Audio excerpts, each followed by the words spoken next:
Daşoğuz'da tüccarlar, Serdar Berdimuhamedov'un gelişi uğruna etin fiyatını düşürmeyi reddetti.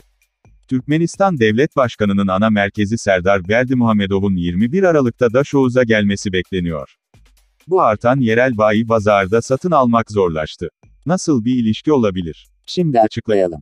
Türkmen News kalacağı göre, müfettişler oğlu 3 günde çarşıyı su bastı. Kasaplardan mallarının fiyatını kilogram başına 35 manata indirmelerini kullanmaktan.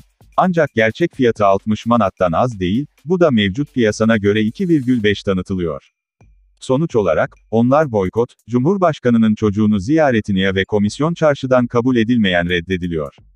Otoparkta tatilin başlamasıyla birlikte Bay Çarşı, Serdar Berdimuhamedov'un ana ilgi nesnelerinden biri olacak. Seçkin misafirin kabulü için çarşıyı hazırlayan müfettişler, sadece et değil, daha fazla şeyle işlevseller. Pazar özel beton yüzeyini yeniliyor, yol düzeltmelerini düzeltiyor. Kaynaklar, Türkmen News'e göre Daşoğuz vilayetinde piyasa fiyatlarında taze et sıkıntısı. Türkmenistan Devlet Başkanı 3 uygun bir seçecekleri Aralık'ta seçtikleri, bu alacakları okullarını ve alacakları bugünden alacakları. Temmuz 2021'de Daşoğuz'da 1 kilo sığır etinin fiyatı 80 ila 90 manata yükseldi, hiç olan düşkün, böyle bir lükse safra satın almıştı.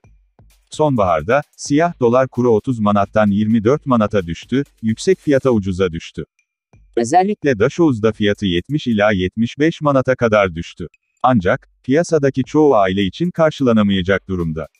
Ortalama gelire sahip olanlar için devlet adamlarının fiyatlarıyla satılan büyük önem taşıyor. 2020'den bu yana başlanmaya bahar, ülke aslında bir karne sistemi getirdi. Yerel eyalet dükkanından aylık olarak küçük bir ürün seçkisi satın alınabilir. Bu kişilik setleri rasyon olarak bilinir hale geldi. Et rasyonlara dahil değildir, sadece az miktarda donmuş tavuk budu. Ancak gerçekleşecek olan olaylar bu kadar uzun kuyruklarda bekleyecekler. Karneye satın alımlarına teslim edilecek bu satın almaz.